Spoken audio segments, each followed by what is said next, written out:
नमस्कार दोस्तों, क्या भारत की आर्मी सच में एक सुपर पावर है? क्या सिर्फ एक दिखावे की सेना है? कुछ ही दिनों पहले अल जजीरा का ये रिपोर्ट आया था। आपको जानकर हैरानी होगी कि पेपर टाइगर एक चाइनीज शब्द है, जिसका मतलब ये है कि ऐसा इंसान जो गेम्स तो बड़े बड़े करता है, लेकिन उन्हें बैक करने के लिए उसके पास कुछ भी नहीं।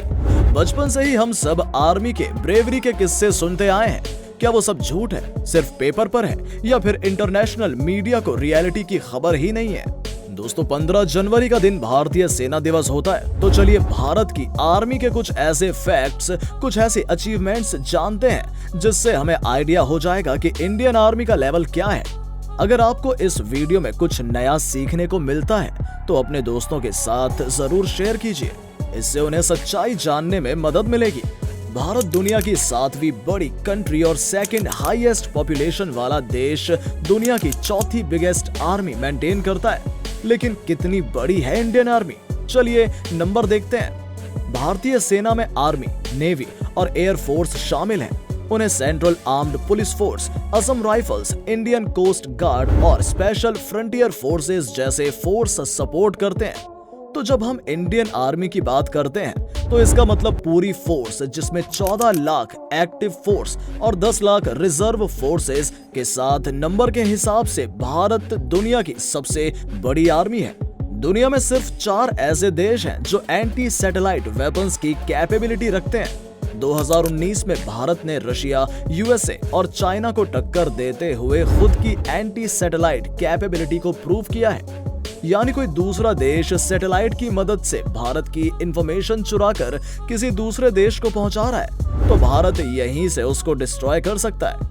अगर कोई दूसरा देश भारत पर मिसाइल से अटैक करता है तो उनसे हमारे बॉर्डर्स को सुरक्षित रखने के लिए भारत ने ballistic missile defence system develop किया है। इसमें हमारे missile man doctor APJ Abdul Kalam का सहयोग शामिल है। क्या आपको इस मिसाइल की रेंज पता है? अग्नि 5 भारत के चारों तरफ से 5000 से 8000 किलोमीटर तक सुरक्षित रखता है। इतना ही नहीं, अग्नि 6 पर भी काम चल रहा है और इसकी रेंज 12000 किलोमीटर तक होगी। इतना ही नहीं, दुनिया का सबसे fast supersonic cruise missile BrahMos India और रशिया ने जॉइंटली डेवलप किया है। ये मिसाइल इतना एडवांस्ड है कि फिलीपींस की मिलिट्री ने चाइना के अगेंस्ट प्रोटेक्शन के लिए इंडियन आर्मी से ये मिसाइल खरीदा है। वियतनाम और इंडोनेशिया से भी ब्रह्मोस मिसाइल के ऑर्डर आने वाले हैं। ब्रह्मोस 1 की रफ्तार जहां 800 किलोमीटर की रेंज रखती है, वहीं ब्रह्मोस 2 की एक यूनिट मैक 8 की औसत रफ्तार यानी कि आवाज की गति से 8 गुना ज्यादा स्पीड अचीव कर पाएगा, जो 9800 किलोमीटर प्रति घंटे की गति होगी। ऐसा मानते हैं ये मिसाइल 2024 तक रेडी होने वाला है। यानी भारत वर्ल्ड क्लास टेक्नोलॉजी सिर्फ इंपोर्ट ही नहीं, एक्सपोर्ट भी करता है। 4800 से ज्यादा जंग के टैंक्स, 2200 से ज्यादा एयरक्राफ्ट, 300 से ज्यादा शिप्स, 20 सबमरीन और 2 एयरक्राफ्ट कैरियर। इतने बड़े डिफेंस सिस्टम को बनाने के लिए हम टैक्स पेयर्स को काफी बड़े प्राइस चुकाने पड़ते हैं। जानते हैं कितना? 4 लाख करोड़ रुपए, जो हमारे टोटल बजट का महज 14% है। हमारे बॉर्डर्स को सुरक्षित रखने के लिए इतना पैसा खर्च होता है, जो हर साल 9% से बढ़ता ही चला जा रहा है। अगर हम बात करें इस 4 लाख करोड़ रुपए की, तो इसका 24% पेंशन में, 44% भारतीय सेना की सैलरी में और सिर्फ 28% हमारी सेना के मॉडर्नाइजेशन में खर्च होता है, यानी 1/4 से थोड़ा सा ज्यादा। इसका मतलब ये कि नई टेक्नोलॉजी एक्वायर करने में हमारे पूरे बजट का सिर्फ चौथा हिस्सा ही खर्च होता है। यानी इतना सारा खर्चा करने के बावजूद मिलिट्री एडवांसमेंट में हम पीछे हैं। वैसे तो हमारा बजट दुनिया का 3रा सबसे बड़ा बजट है, लेकिन अगर इनमें से सैलरी को निकाल दिया जाए तो भी ये दुनिया में 9वें स्थान पर आता है। ये सब पता चलने के बाद कुछ लोग पूछने वाले हैं कि इतना सारा पैसा जाता कहाँ है? जंग तो होती नहीं तो इतना खर्चा क्यों? तो इन्हीं सवालों के जवाब भारत सरकार अग्निपथ स्कीम में ढूंढ रही है। देश के युवाओं की सेना में भागीदारी बढ़ाने और सशस्त्र सेनाओं को आधुनिक बनाने के लिए भारत सरकार ने अग्निपथ स्कीम का ऐलान किया है। इस योजना के तहत युवाओं को सेना में 4 साल के लिए नियुक्ति दी जाएगी। 4 साल बाद 75% को सेवा मुक्ति दी जाएगी और 25% को स्थायी सेवा में रखा जाएगा।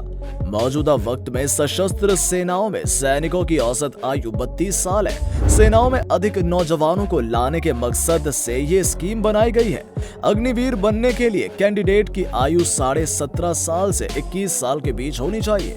4 साल बाद अग्निवीरों को रिटायरमेंट के बाद पेंशन नहीं देनी पड़ेगी। पेंशन के तौर पर बजट का एक बड़ा हिस्सा बचेगा, जिसका इस्तेमाल अत्याधुनिक हथियारों को खरीद के लिए किया जाएगा। दोस्तों, भारतीय सेना भारत को इंटरनल और एक्सटर्नल सुरक्षित रखने के अलावा और भी काम करती है, जिन्हें आप भी इम्पोर्टेंट मानते हो। मिलिट्री इंजीनियरिंग सर्विसेज भारत की लार्ज कंस्ट्रक्शन और मेंटेनेंस सर्विस है। आप में से कई लोग लद्दाख तो गए ही होंगे। खारतुंगला के पास बाइक तो चलाई ही होगी आपने। इसे बनाने का काम हमारे आर्मी ने किया है। इंडियन आर्मी ने एक विलेज में 40 दिनों में एक सस्पेंशन ब्रिज बनाया। रिमोट एरिया में कनेक्टिविटी बढ़ाने का काम भी यही करते हैं। Border road of the organisation Indian army में ही आते हैं और उनकी रिस्पॉन्सिबिलिटी है बॉर्डर एरिया में इंफ्रास्ट्रक्चर को मजबूत बनाना। ऑपरेशन राहत दुनिया का सबसे बड़ा बाढ़ रेस्क्यू मिशन था, जिसमें उत्तराखंड फ्लड्स में अटके हुए 19,600 लोगों को भारत की एयरफोर्स ने रेस्क्यू किया था। 2008 में केरल बाढ़ में इंडियन नेवी ने ऑपरेशन मदद के जरिए लोगों को बचाया था। कश्मीर में आई बाढ़ में भी इन्होंने अपना फर्ज लोगों को बचाकर निभाया था। सियाचिन 6000 मीटर की ऊंचाई पर दुनिया का सबसे ऊंचा युद्ध का मैदान माना जाता है। सर्दियों में यहाँ टेम्परेचर -60 डिग्री तक गिरता है। यहाँ बुलेट से ज्यादा ठंड से लोग मरते हैं। 1984 से लेकर आज तक भारत ने इस ग्लेशियर पर अपना कंट्रोल बनाए रखा है। सिर्फ भारत के अंदर ही नहीं, पूरे विश्व में पीस बनाए रखने के लिए यूएन के पीस कीपिंग फोर्स में सबसे बड़ा कंट्रीब्यूशन चाइना और यूएस से भी ज्यादा इंडियन आर्मी का रहा है। और ये कोई सामान्य बात नहीं है। इंडियन नेवी ने अब तक लगभग 3500 समुद्री जहाजों को समुद्री लुटेरों से बचाया है, जिसमें 320 जहाज अन्य देशों के थे और 500 से अधिक भारतीय जहाज थे। इन जहाजों को बचाते हुए इंडियन नेवी ने बिना गोली चलाए ये काम किया है। ऐसा भी है कि आर्मी फोर्सेस के सामने कोई चैलेंज नहीं है। ऐसे कई एरियाज हैं जहां इंप्रूवमेंट के लिए बहुत स्कोप है, जिसमें हमारे बॉर्डर्स और सिक्योर बन सकते हैं। जैसे कि लॉजिस्टिक, जिसमें हम चाइना से बहुत कुछ सीख सकते हैं। 1962 में हम चाइना से युद्ध क्यों हारे? क्योंकि हम तैयार ही नहीं थे। जब हमारे ऊपर अटैक हुआ तब हमारी आर्मी तक हथियार पहुंचने से पहले ही हम युद्ध हार चुके थे, क्योंकि कोई भी युद्ध लॉजिस्टिक्स के बिना नहीं जीता जा सकता है। लद्दाख के उस पार चाइना अपने सैनिकों को सपोर्ट करने के लिए रोड से लेकर रेलवे तक इंफ्रास्ट्रक्चर डेवलप कर रहा है, जबकि भारत में हमने बॉर्डर एरिया में रोड्स बनाना हाल ही में शुरू किया है। हमें अपनी टेक्नोलॉजी पर ध्यान देना होगा। हम टेक्नोलॉजी को 20 साल तक रोक नहीं सकते, क्योंकि हम एक ऐसी दुनिया में रहते हैं जो जियोपॉलिटिकल कंसर्न को कभी भी किसी भी परिस्थिति में बदल सकते हैं। 1962 में हम तैयार नहीं थे, ये बहाना आगे नहीं दिया जा सकता। हो सकता है कि हम तैयार ना हो, लेकिन हम पेपर टाइगर तो बिल्कुल भी नहीं है।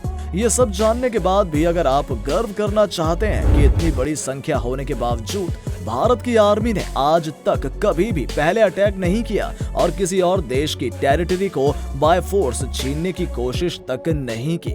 दोस्तों, इस वीडियो को बनाने के पीछे एक पूरी टीम का हाथ होता है, जिसमें काफी रिसर्च के बाद हम अपनी बात को एक वीडियो के रूप में आपके सामने लाते हैं। इसीलिए हम आपसे भी उम्मीद करते हैं कि आप हमारी इस मेहनत को ज्यादा से ज्यादा लोगों तक पहुंचाओगे, जिससे ये जानकारी और लोगों तक पहुंच सके। आप इसे अपने व्हाट्सएप स्टेटस और फेसबुक स्टोरी में शेयर करके हमारा मनोबल बढ़ा सकते हैं। दोस्तों, अगर आपको ये वीडियो अच्छी लगी हो तो अपने सोशल मीडिया पर जरूर शेयर करें। उम्मीद करते हैं कि आपने ये फैक्ट बाबा हिंदी चैनल अब तक सब्सक्राइब कर लिया होगा, जिससे हमारी अगली इंटरेस्टिंग वीडियोस आप तक पहुंचती रहेगी।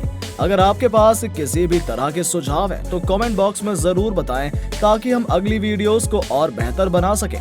चलिए मिलते हैं एक नई वीडियो के साथ, तब तक के लिए नमस्कार।